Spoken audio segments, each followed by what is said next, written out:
Bacaan dari Kitab Keluaran. Waktu diberitahukan kepada Raja Mesir bahwa bangsa Israel telah lari, maka berubahlah hati Firaun dan pegawai-pegawainya terhadap bangsa Israel itu. Mereka berkata, "Apakah yang telah kita perbuat ini? Mengapa telah kita biarkan orang Israel pergi dari perbudakan kita?"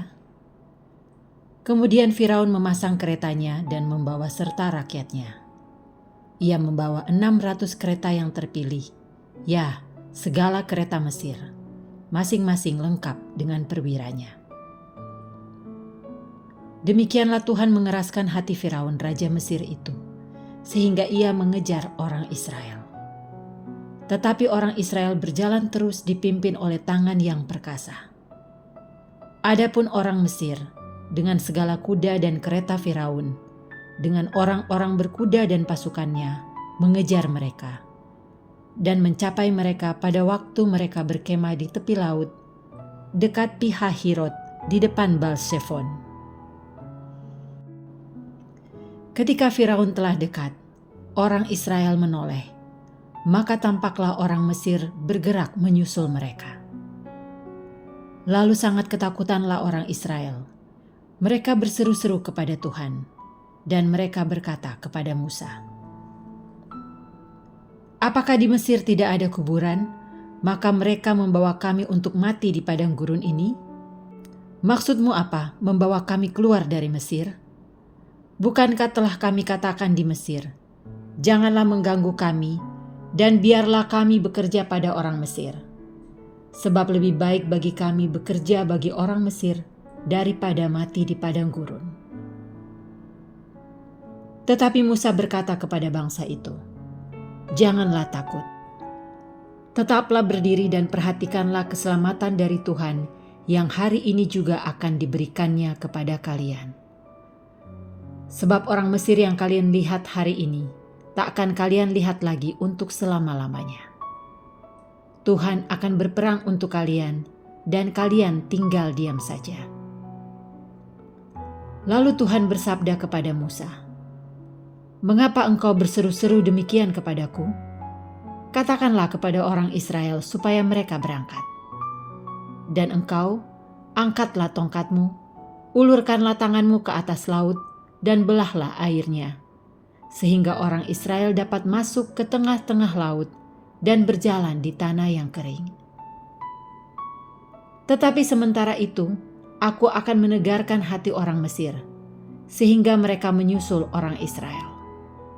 Dan terhadap Firaun serta seluruh pasukannya, kereta dan orang-orangnya yang berkuda, aku akan menyatakan kemuliaanku.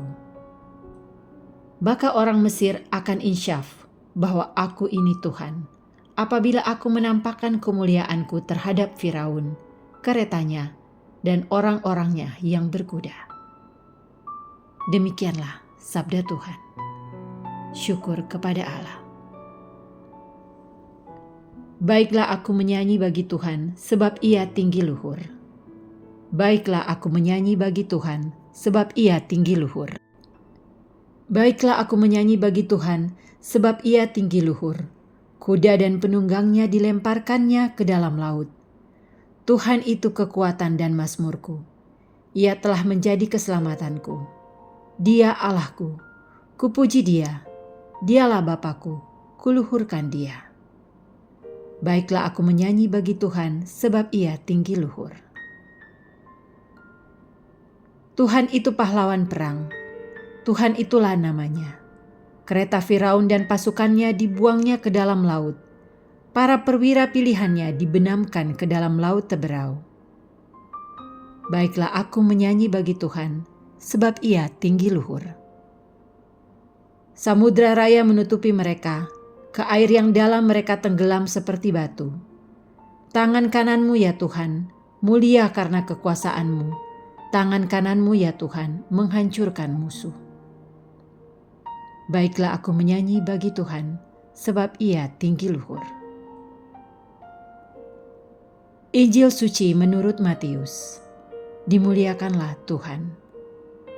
Sekali peristiwa, beberapa ahli Taurat dan orang Farisi berkata kepada Yesus, "Guru, kami ingin melihat suatu tanda daripadamu."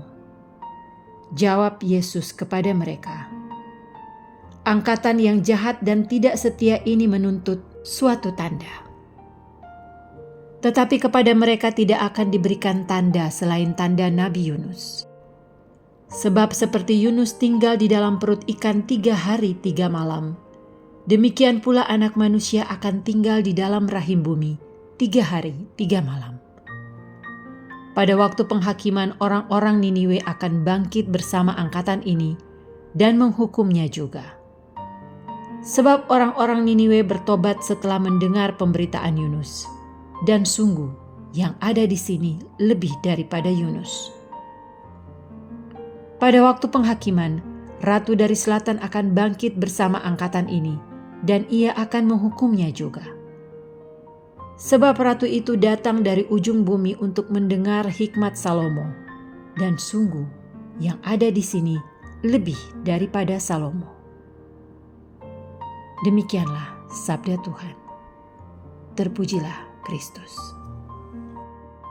Yesus hari ini mengingatkan orang-orang Farisi dan ahli Taurat untuk bertobat.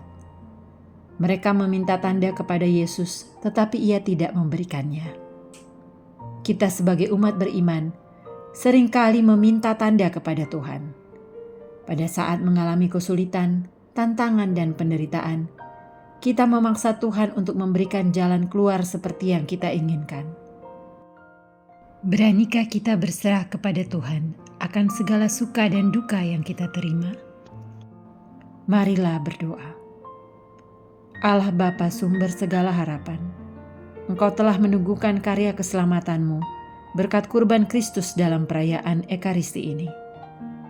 Semoga kami berani mewartakan sukacita keselamatanmu dengan hidup kudus di tengah dunia, sampai kami Kau satukan dalam kerajaan-Mu.